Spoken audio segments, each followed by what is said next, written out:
Hi guys, welcome back for episode number 7 of the weekly playback. I did not do a video last week, so I have a bit more games than usual to get through in this week's episode.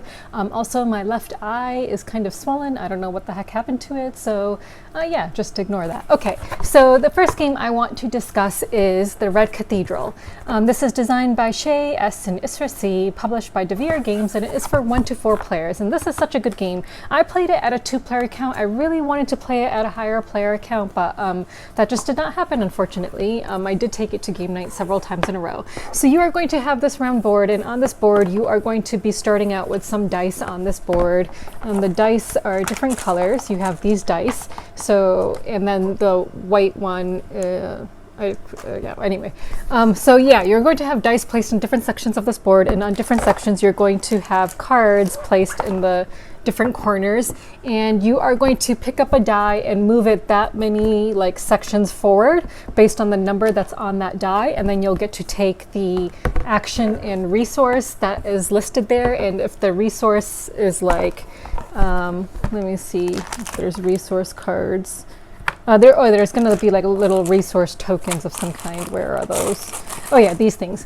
So you will take the number that is indicated on the dice, and basically, I think you multiply them, if I remember correctly. So if there's a purple gem on a certain square, and you have a die that is equal to 2.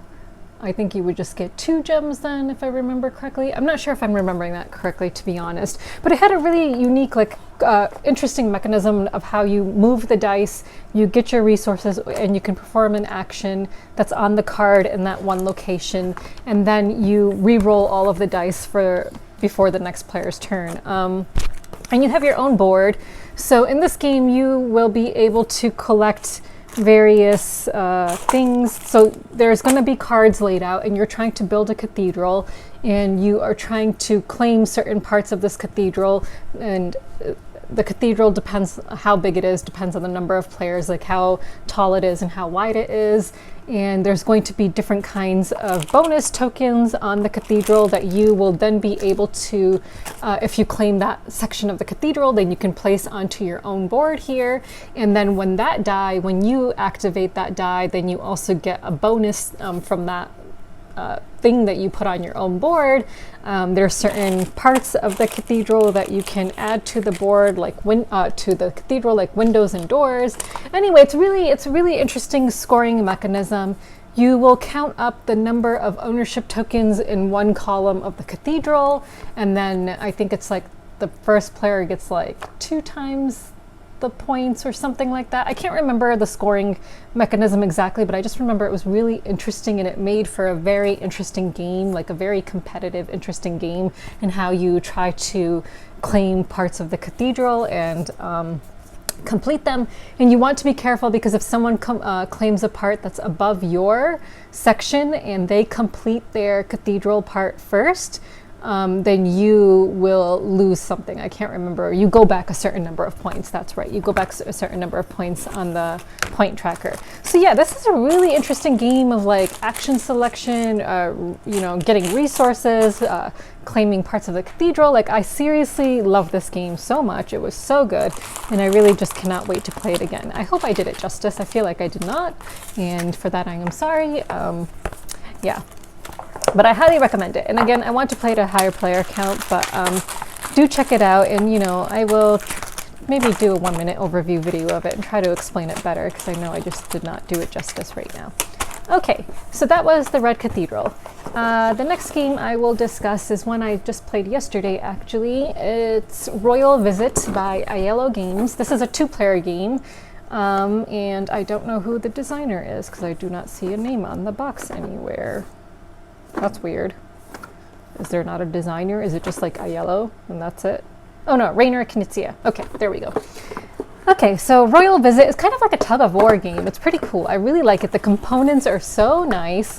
I mean, just look at these. I just love them so much. So yeah, so you have a king, you have 2 guards, a jester and a magician, and you are going to have this board, and on either end of the board each player has a chateau and their duchy. I think it's called duchy, or is it duchy? So your duchy or duchy is the entire section that's from the center to your chateau, so that's your duchy or duchy. And you are going to have a crown that goes along the bottom, and you will be moving the crown based on which characters you end up having in your duchy. So you are going to have these cards, and you are going to shuffle all these cards, and you will have 8 cards in hand. So these cards allow you to do different things, like so, and depending on where certain characters are. So the king must always be between the 2 guards, and you are going to use these cards to move characters, and you can play the same card multiple times in a turn. So like, for example, if I had like 3 different guard cards, I could play 3 different guard cards in a turn, and then it'll be the next player's turn, and I would draw back up. If the wizard is wherever the wizard is, you can teleport the king to the wizard, as long as it follows the rule of the king being between 2 guards, you know, on the whole board. So it doesn't necessarily mean like right between them. Like one guard could be here, one guard could be here, and the king just needs to be somewhere between them.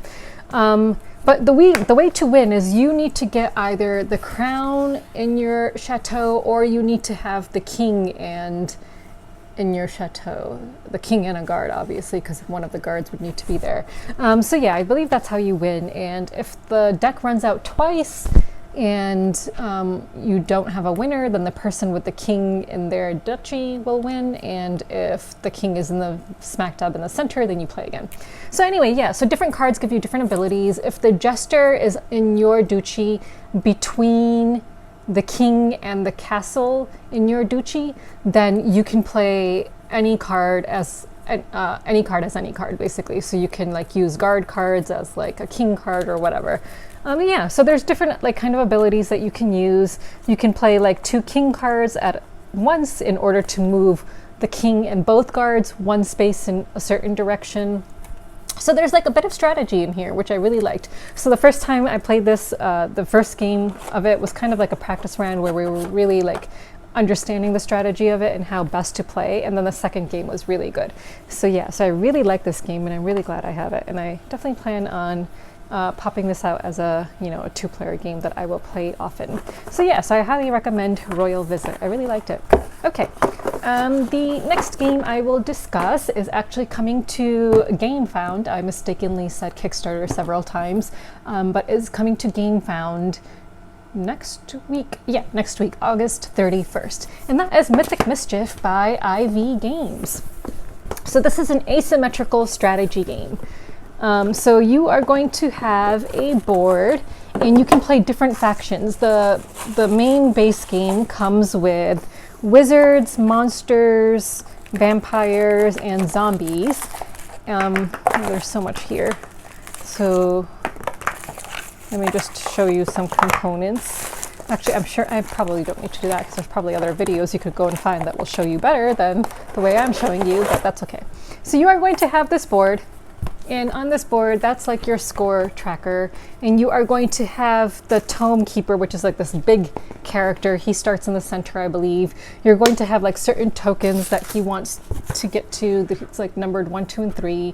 And you are going to be placing your own characters on this board. And you will have tomes, like little books on this board that you are trying to collect. And you are trying to place those tomes. So when you collect a tome of yours, you're going to place it into your section. You are going to have dice that you will be using for the different actions, and you can use your tomes to increase a certain action that you're taking, like how many times you can take that certain action by pushing the dice forward. It's really interesting. I will be making a 1-minute overview video, so I'll be discussing that in more detail.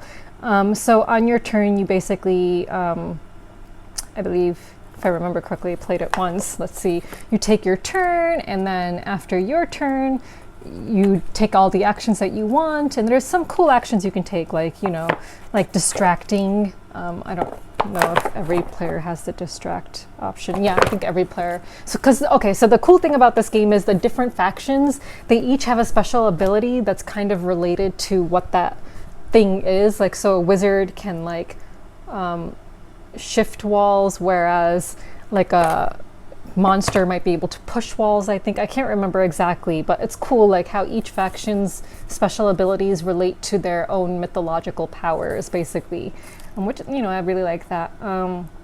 So there's going to be walls. You'll be manipulating walls on this board. You'll be taking your turn, and then it's going to be the Tome Keeper's turn, and then it will be the next player's turn. So it's a really interesting, cool game. I really liked it. And since you don't know how the other player is going to move and where everything is going to end up after they finish their turn, like, it just makes it, you know, gives it a little bit of difficulty because, you know, you can't exactly predict what's going to happen. Let me see. Yeah, Tome Keeper phase. There's 2 phases in the game. There's before lunch and after lunch. So after lunch, different locations, things will be in different locations. So yeah, the first team to reach 10 points will win, or if the Tome Keeper reaches destination 3 on the after lunch card, then the game will end. So this game has different player modes. You can play 1 versus 1. You can have a 3-player game, which will be 2 different factions against 1 faction, or a 4-player game with teams of 2 different factions. Yeah, and apparently there's a blitz version in this game where you would have a timed mode. So the player I was playing against, my friend I was playing against, he's really smart, and so we decided that the next time we play this game, he will time his turns, whereas I won't, because apparently I really suck at board games, so he doesn't need me to time my turns, and I can take as much time as I want, and he will time his turns and see who wins then, because obviously he won.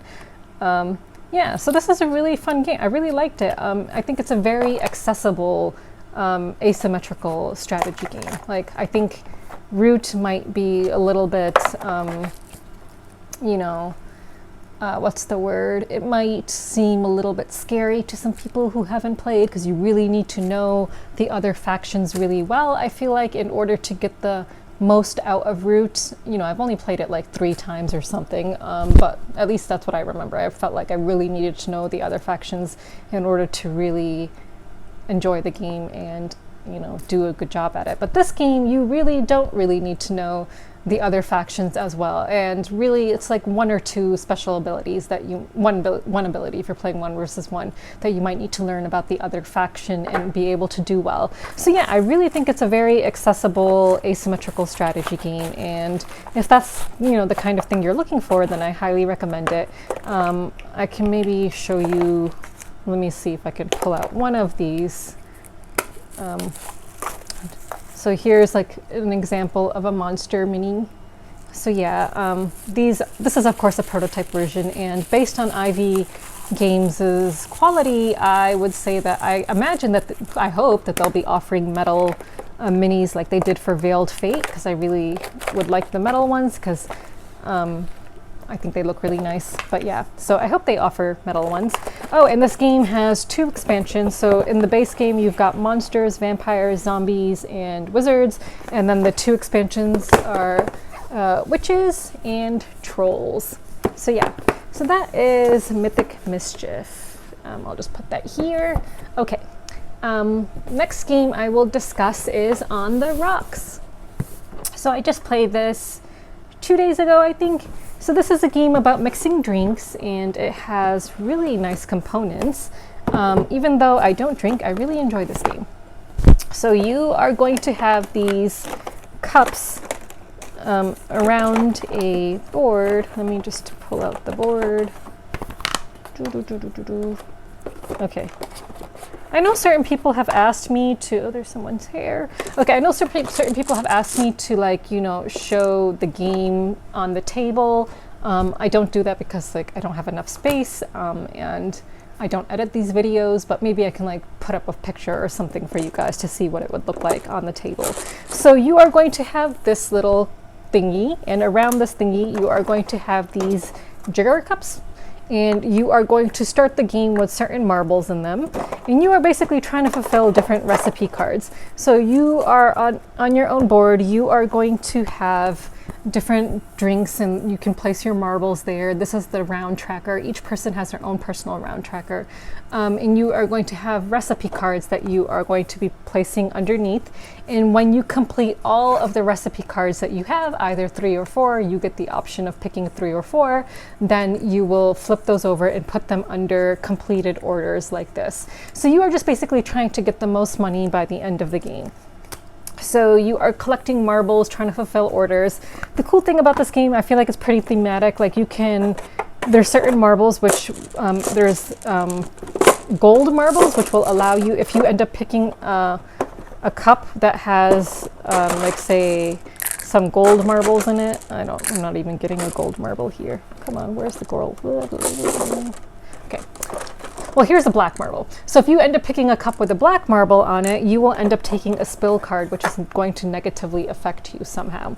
So, but you might have like a cup that has so many marbles in it that you want, so you might choose to do that. And then there's gold marbles, which will allow you to pick 2 ingredients of your choice. So each turn you are going, when it's your turn, when you're the active player, you are going to roll 2 dice, then you are going to draw that many marbles from the bag and then go around putting 1 marble, starting with the empty cup, and then you get to select which cup you want, and then it'll be the next player's turn. When you complete a drink, you get to take a tip card. A tip card, oh no, uh-oh. Okay, a tip card is something that will either give you a positive benefit or someone else a negative benefit. So you can either save it for its money or you can use its ability, but then you don't count that money at the end of the game towards your score. And some drinks are harder to complete than others, so of course they're going to be worth more money. So you might decide how many orders you want or drinks you want to complete based on that. Yeah, it's a really cool game. I felt like it was very thematic. We really, really enjoyed it, and just the components are really just top notch in this game. But yeah, let me just show you the individual player board one more time.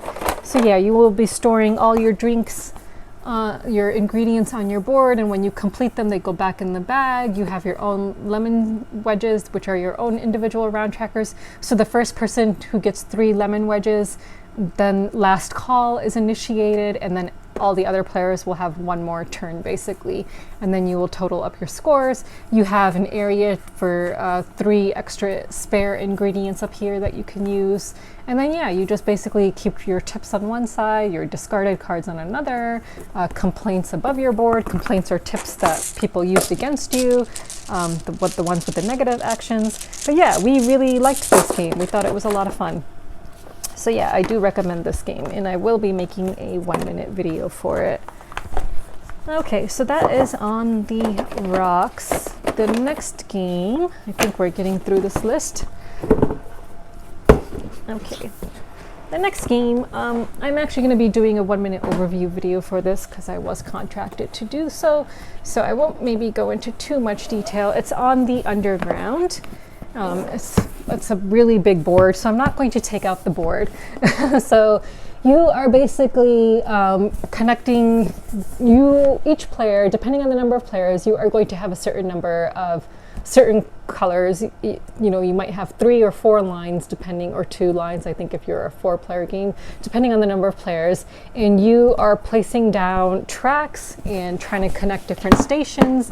And in your turn, you are always going to have to move a passenger to a certain station. You might end up needing to move them to 2 stations. So if there's cards, and if the cards are showing express and a standard station, then you must move them first to an express station and then a standard station. But if it's only like one type or the other, then you only need to move the passenger to 1 station.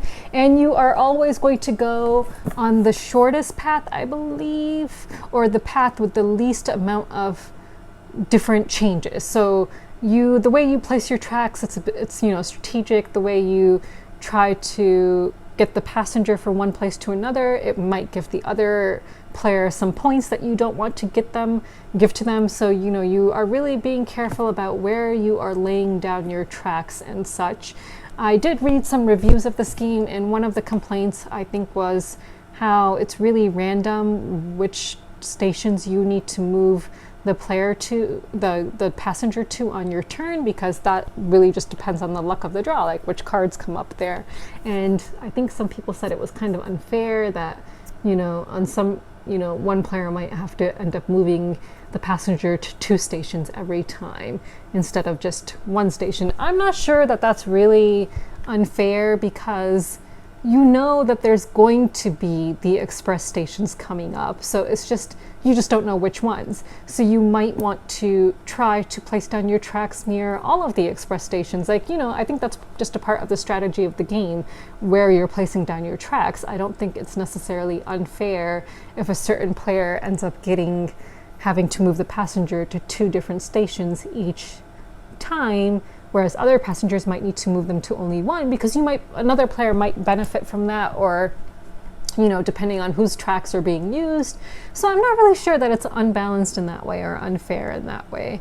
We really liked it, me and my friend who played this game. We thought it was like a more strategic version of Ticket to Ride, just a lot more competitive. So we really enjoyed it. Yeah, so I'll be doing a video of this, so if you guys want to get a bit more detail on how to play, you can watch the video. Oh, sorry, I totally forgot to do designer names and player counts again. Okay, so this is by Ludi Creations, designed by Sebastian Bleasdale, and it is for 2 to 5 players. Oh dear. Okay, and On the Rocks is published by Pantry Games. I'm not going to go back and edit the video, but maybe I can flash it up on the screen. And On the Rocks, I believe, has a solo mode as well. 1 to 4 players, and it is designed by Michael and Christina Petre.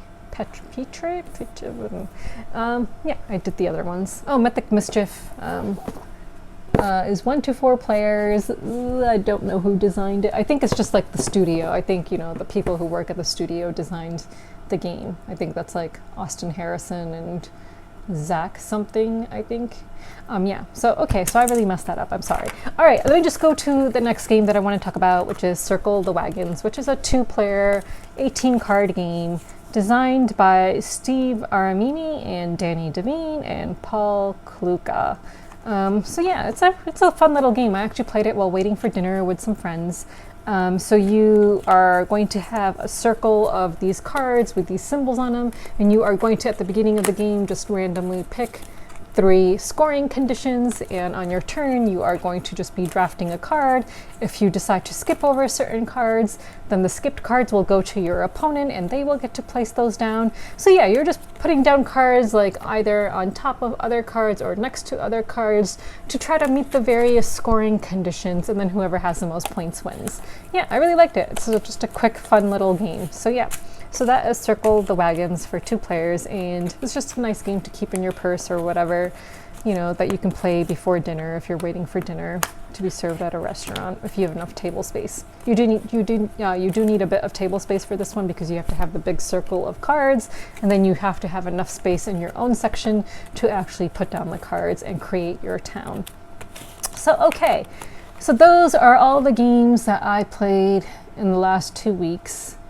So let's talk about games on Kickstarter now.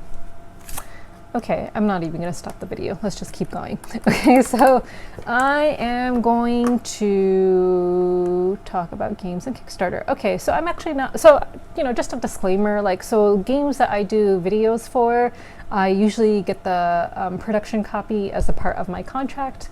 So I charge a lower fee for videos, and then I just ask for a production copy of the game. So again, all of these games, just, you know, that's what I'm only backing games that I've done videos for, which I'll be getting a production copy for. But, you know, I'm, you know, completely honest, like, I do recommend like almost all of these games. Like Backyard Chickens, I think is such a good an innovative deck building game. Like, I just really like the way you change the chickens' moods. So yeah, so Backyard Chickens, Sunrise Market, like Pier 1 and Boba Mahjong and 1 2 3 Cheese, just cute little card games that are fun. And of course, I'm going to be biased when it comes to those games because my cat Toffee is in Pier 1. He is in that game, so he's super cute. So I'm super excited that my cat is in a game. If only I could get Dobby in a game too. So yeah, Wild Serengeti, which I've discussed and did a video for. So of course, I I think that's a great game. It's like, it's a you're moving pieces around and trying to what do you call that, pattern building game, where you're just trying to get animals in certain positions. It's a worker placement game, action selection kind of worker placement game, and just moving animals around to position them in a certain way. But of course, the production quality of Wild Serengeti is absolutely amazing. So I would highly recommend that. And then of course, Flamecraft I would highly recommend. And I've already highly recommended Dust Biters and Chili Mafia. I really like Chili Mafia, and like I've said before, it's my go-to set collection game now for starting up a game night or ending a game night, and we always have so much fun playing it. I think I've played it now 3 times. Yeah, so those are the games that I am backing, all games that I have covered myself and that I am super excited to receive the production copies for. I'm currently not backing anything else. So yeah, so that's that. So let's talk about games that I'm culling. So someone said I should make a games that I'm culling section, and if you follow me on Twitter, you know I have a huge hoarding problem with board games. There are just boxes and boxes filled with games in my apartment. It's kind of ridiculous. I need to somehow move those boxes to my mom's house. Okay, so the game that I have chosen to call is Sheepy Time. I feel bad saying that I'm going to call this game. I'm going to probably just give it away to a local gaming store or cafe or whatever. So this is a push your luck game. Admittedly, I only played it 1 time, but the people that I played it with and myself, we did not enjoy it that much. It's been so long since I played it, so honestly I can't talk about it much right now, but we just all were not that thrilled by it.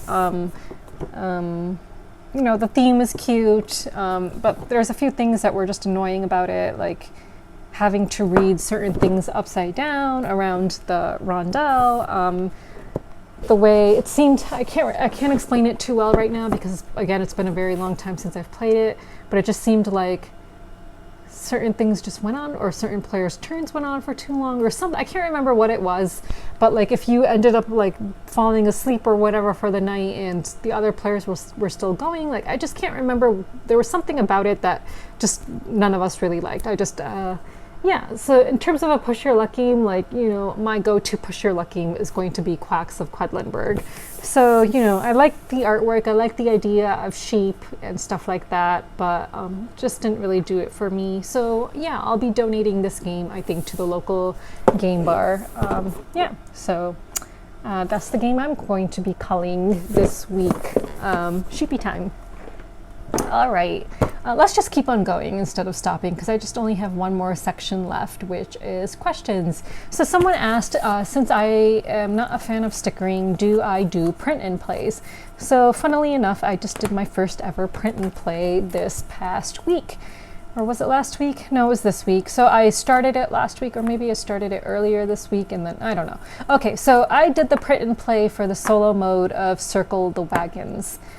So when I first printed out the cards, I printed them out on regular paper, and they were so flimsy. So I first printed them on just regular printer paper and stuck them in sleeves, and I hated how flimsy they were.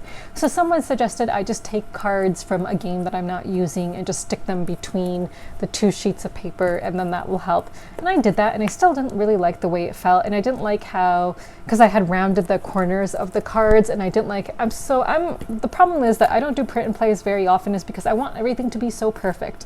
So I didn't like the way that it looked with the other card kind of peeking through that I had stuck that had nothing to do with the game. So then I went to FedEx and I decided to get everything printed on heavy cardstock, and I went and bought an X-Acto knife so that I could, cut everything really well.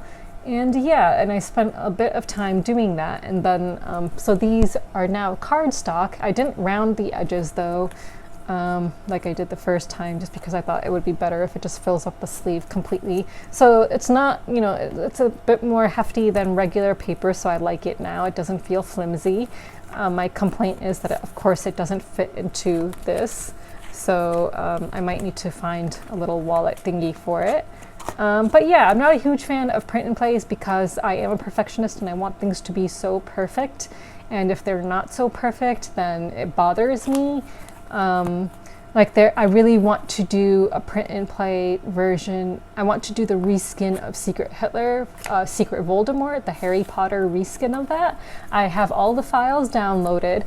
Of course, printing it is a huge problem because of copyright issues, so you just can't go to Kinko's or anywhere to get it printed, and my printer at home sucks. I wouldn't even use my office printer to print those files. Like, if I do a reskin of Secret Hitler to make it Secret Voldemort, I want it to look like top notch, right? So that's why I haven't gotten around to making that. I just really want it to be really, really good. So that's why I would always prefer to just buy the game if I can, instead of doing a print and play, but this was out of print. So they had the print and play for like $1, or maybe it was $3, I can't remember, so I just bought it and printed it. So that's my first ever print and play, but yeah, typically I don't do those.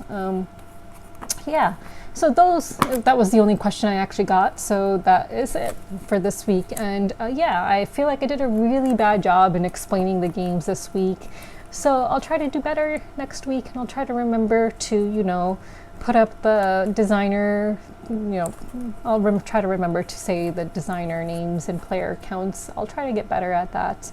Yeah, okay, that's it. All right, thanks. Until next week. Bye.